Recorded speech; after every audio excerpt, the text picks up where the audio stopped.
girl had won. I had a true love, a brave lad was he.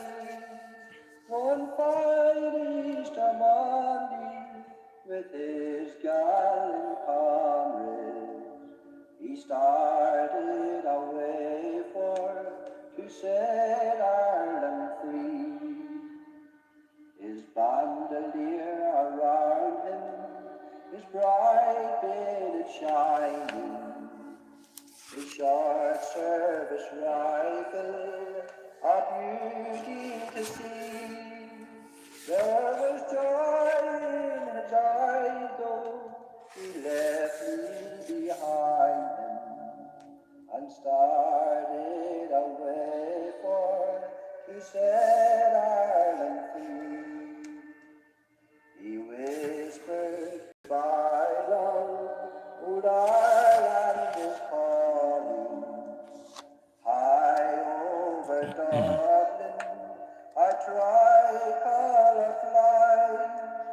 In the streets of the city, the foeman is falling, and we birds are singing, "Old Ireland, arise." All right, my hat, I wear the tricolour ribbon.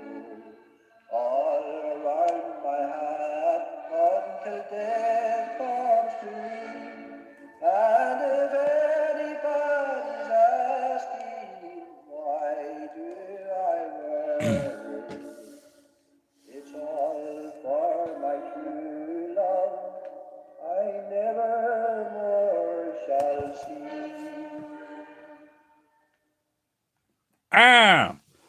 Hello, Brubs. We're back with a new book. I just happened to come across this while I was sorting out some books. St. Patrick's Day by Joyce Kessel. Obviously, it's for fucking infants, but I mean, that's the collective intellect of the internet anyway. The St. Patrick's Day, bruv, is March 17. Oh, shut up. It is March 17. It is celebrated all over the world, wherever there are people of Irish background. Some celebrate by wearing green, others celebrate by going to church. I'm a terrible person, but still others celebrate with parties. Some cities even hold parades. People have been celebrating St. Patrick's Day for nearly 1,600 years now. It all began, of course, with St. Patrick himself. Patrick is Ireland's patron saint. He changed the history of Ireland. And he is well loved by the Irish people, but Patrick was not born in Ireland. He was born in England. Between the years 372 and 390, his parents did not even name him Patrick. I think they named him Maewyn. I'm sure that's not how you say it. There's Ireland, England, France, Spain, Italy, Africa. Nice little map. We'll look at Ireland. Patrick's parents were Romans. At that time, the Romans ruled England. Roman cities in England had shops, churches, and beautiful houses. People read books. They dressed in fine cloth gowns. Calphurnius, Patrick's father, was a high Roman official, so Patrick lived a rich and comfortable life.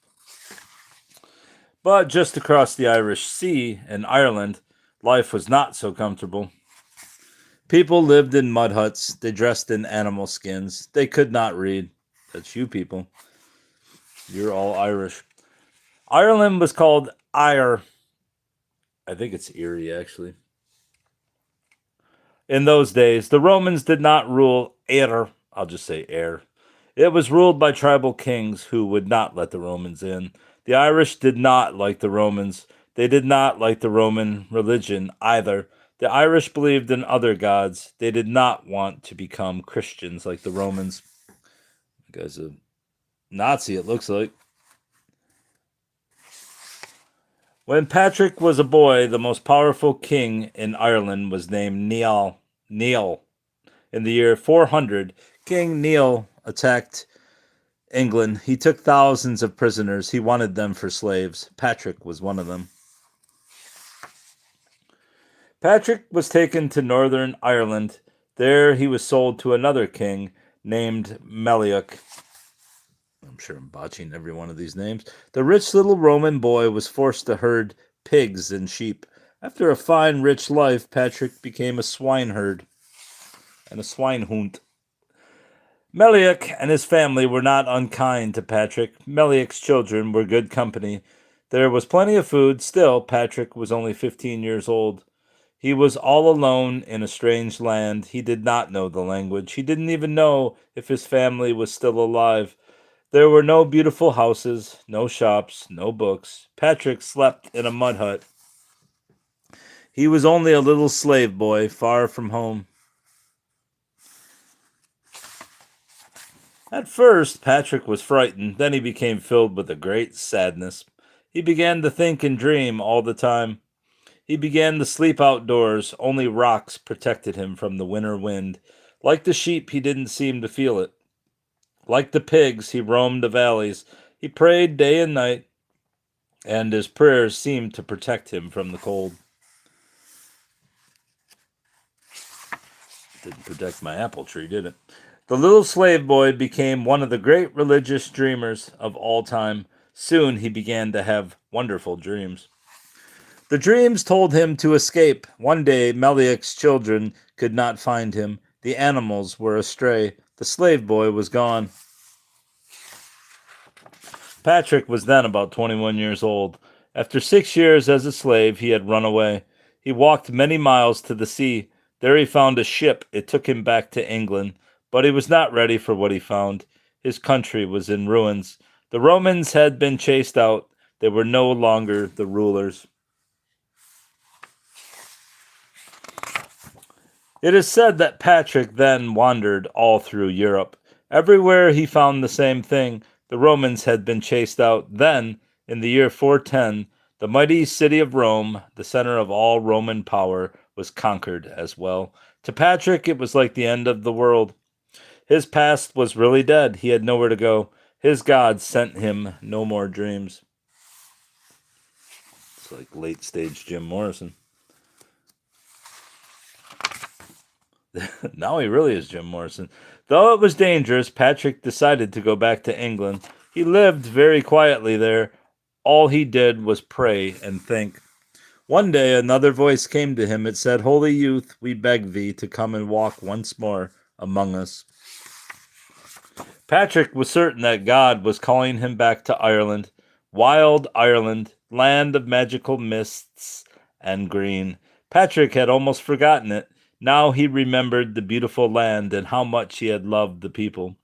It all came back like a spell. Suddenly Patrick knew what he was supposed to do. He was supposed to bring all those tribes together.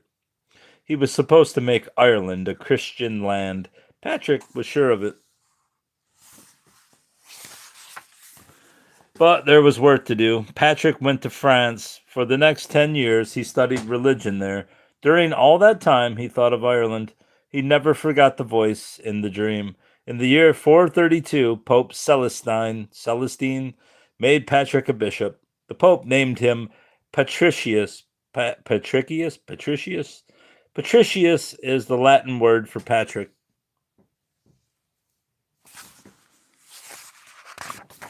Now at last, Bishop Patrick sailed for Ireland, but his mission was not easy. The Irish people turned him away. They tried to stone him to death. These motherfuckers are angry. Patrick and his men fled to the sea again. Sometime later, they returned to shore. They found a barn and went to sleep there. The barn belonged to a king named Daiku. Daiku thought Patrick and his men were robbers. He wanted to kill them, but when he saw Patrick, Daiku could not move. Patrick held out his hand and smiled. Something wonderful shone in his face. Daiku put down his weapon. Even his fierce dog stopped growling.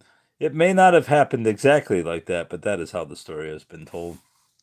Daiku became the first Christian in Ireland.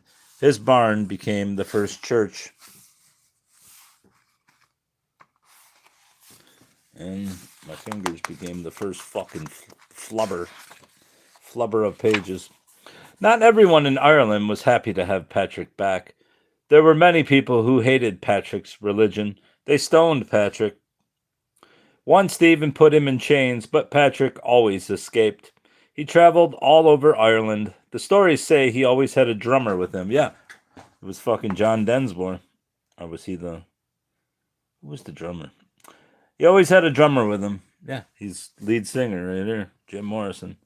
When he came to a village, the drummer would drum and the people would come running from their houses. Then they would listen to him. Patrick talked about one God. This seemed strange to the Irish people. They had always believed in many gods. Patrick showed them a shamrock. A shamrock is like a three-leaf clover. Then Patrick explained the idea of the Father, Son, and Holy Spirit. Today, the shamrock is Ireland's national flower.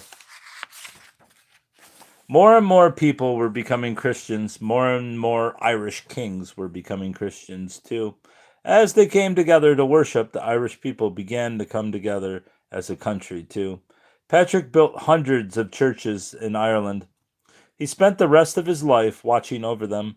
When he died on March 17, between the years 461 and 492, the church buried him at Downpatrick in Ireland. The church also made him a saint. Patrick had lived out his dream. Ireland had become one country under God. There are many legends about St. Patrick. It is said that he got rid of all the snakes in Ireland. By beating his drums, he frightened them into the sea. It is said that he raised his father from the dead. They say that people fed Patrick poison, but he did not die. They say that Patrick could make snow burn. Hey, don't they claim that snow burns now? It's synthetic. They say that the sun would not set when Patrick died. It shone in the sky for 12 days and nights. It would not make a new day without him. They say that the fish rise from the sea each March 17. They pass before Patrick's altar, then disappear. St. Patrick's Day has become a holiday in both the U.S. and Canada. It is a day of fun and parties, but March 17 is more serious in Ireland. There is some singing and dancing, but for most Irish people, it is a holy time. People fill the churches for 3 days. The first St. Patrick's Day in North America was held in Boston in 1737. Now there are parades in many large cities. Thousands of people find some way to celebrate St. Patrick's Day. Some only wear green. Some also dance and sing Irish songs.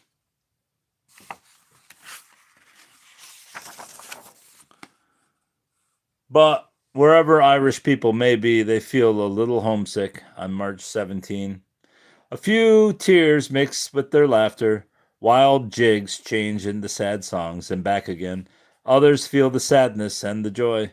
They want to be part of it. On St. Patrick's Day, almost everyone seems to be a little bit Irish. And that's the end of this fucking book. There's the most important part of the book, the library card. Jumeir's, is that what that says? Jameers. Wendy, 1980.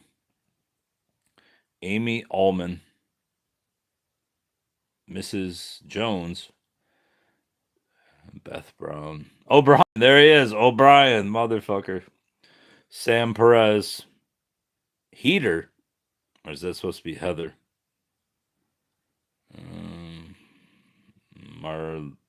Mariana.